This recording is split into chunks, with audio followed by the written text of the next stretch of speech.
Good evening, South Country community. My name is Chris Moresco. I'm president of the PTA Council at South Country, and I'm here with Ms. Patty Reich, also part of the council board, and with our two Board of Education candidates, Ms. Gina Ancona and Ms. Cheryl A. Felice. Instead of a traditional Meet the Candidates event this year, we're asking the candidates to briefly introduce themselves to the community. Welcome, candidates. Thank you both for taking the time tonight. Ms. Ancona, would you please begin?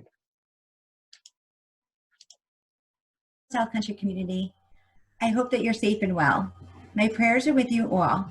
My name is Gina Ancona, and I will be on the ballot for the school board trustee. I want to thank the South Country PTA Council for inviting me to tell you a little about myself and to share my visions for this up and coming school year. I've been a member of this lovely community since 2009. I live in Yaphank with my husband and my 14-year-old son, who will be a freshman at our high school this coming fall. I have been involved with the Kramer Street PTA, the Shared Decision-Making Committee, and I have volunteered for various organizations within this community throughout the years.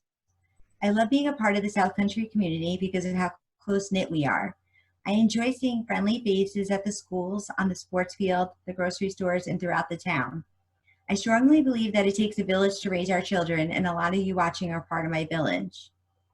Now more than ever, I want to be a part of the school board to strategize on how to get the students and staff back to school safely when the time comes.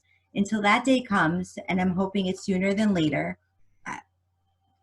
I want to see improvements in the distance learning platform. I do not believe that any child should be at the computer for 6 to 8 hours a day. I understand the challenging aspects of providing the services children with IEPs and 504s require. Even before we go back, we need to spend extra and thoughtful attention on the social emotional well-being of each student. Every student is facing their own struggles right now, and we need to be attentive on how we can help them deal with all the effects of this pandemic. The importance of effective communication is always a priority of mine. I would like to see the communication increase between the district and the community at all times, but especially now. When times are rough, we tend to find solace in communication from our leaders, even if it is just a simple message. While I can't make promises of anything specific because I'm one voice, I can promise that I'll always listen to your concerns with an open mind. I think we can agree that our teachers are irreplaceable. We all witnessed how they changed their teaching platform in just a short few days. Needless to say, we were not prepared for this, but they rose to the occasion and made it happen. Our teachers connect to the kids in ways that we didn't even realize before this. They're not just teaching our curriculum, they're teaching our kids effective communication, socialization skills, compassion, and how to build bonds. This connection cannot be replaced by a computer. They understand that our children need individual attention and that they aren't their test scores. We have always had amazing teachers in our district, but now more than ever, they've proven this. I'm thankful for everything they do always. I know this is a difficult time right now, mentally, emotionally, and financially. I want our tax dollars to be well spent. I look forward to working with the other trustees on the most important gift that you can give your child, a quality education. I'm doing this for my child, your child, and our community. We will get through this. We are South Country strong. Please stay safe and well, and thank you for your time. Please make sure to mail in your ballot for the budget and the trustee vote. Thank you, Gina. Ms. Felice, would you like to go now? Certainly. Thank you very much. And thank you to the PTA Council for all the work that you do in the communication that you keep going with within our district. I also want to thank Gina for stepping up to the plate and choosing to run at this time. I think we have a potential to have a very wonderful working relationship with the current board, and like a lot of what Gina already said, we have challenges that we don't even know about coming up. So we have to put our heads together, and we really have to work out this uncharted territory. But I think we're going to do a wonderful job together. My name is Cheryl Felice. I served 3 years on the South Country School Board. I moved into Bellport, originally from Patchogue, but I moved into Bellport in 2014 and immediately got involved in the community. I ran for school board in 2016. I served 1 term, and I took a year break because I had an opportunity to try to help the community in a greater capacity by running for local public office. And while we came a little bit short, we came very close, but we came up a little bit short in that race, I was very gratified to see the overwhelming support that I had in the South Country School District for that race.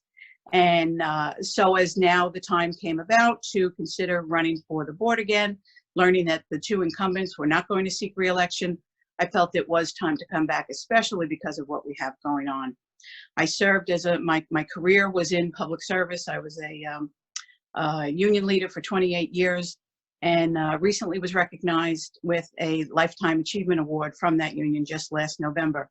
Very proud of being the longest serving executive board member of the union, the Association of Municipal Employees, who protects and fights for all the Suffolk County workers who right now are part of that frontline, frontline workers for the pandemic that we're going through right now.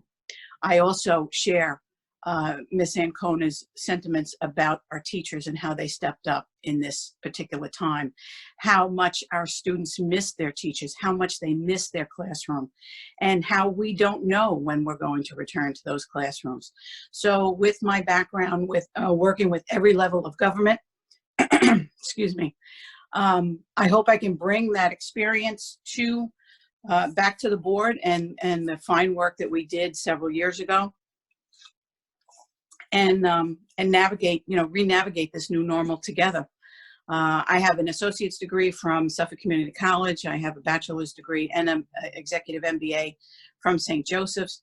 So I call myself a late learner. I obtained my bachelor's and my master's degree in my late 40s and early 50s. So I grew to appreciate education throughout my entire life, and working in this field, working in the education field, having come from Suffolk County government, was an eye-opener for me. And I was extremely gratified to be able to support the students, the faculty, the staff, our parents, and our students by attending their concerts, by supporting their sales, their events, and the sporting events, our music events. We just have a district that there is so much to be proud of. And that was rewarded each year because our budgets passed with over 70% of our district voting in favor of it. And I think that's because the board was responsible by keeping our budgets under the 2% tax cap. By keeping it under the 2% tax cap, all of our district residents are eligible and receive their STAR exemption because the board was that responsible. And we're going to have some tough challenges ahead of us in meeting those goals going into the future. So I really look forward to working with the board that's currently in place. I'm looking forward to working with Gina, and I'm in an even better position having had the 3 years experience on the board, where I was working full-time when I was on the board. I'm now retired, and I have more time to pay it forward and give back to the community and to our district that, like all districts on Long Island and New York State and across the country and the world, are going to be looking at ways in which we're going to have to reinvent ourselves. And I'm really excited for those challenges. With challenges comes new opportunities, and I think we can do it together here in South Country. Okay, thank you. Patty, do you want to wrap this up? Yes, thank you, ladies. On behalf of PTA Council, thank you for taking the time this evening to share your goals and visions in keeping with our Board of Education. We appreciate your dedication to our students, our staff, and our community. Ms. Ancona and Ms. Felice, it's been a pleasure. To our South Country community, thank you for tuning in. May you all stay safe, healthy, and have a good night. Thank you. Thank you very much.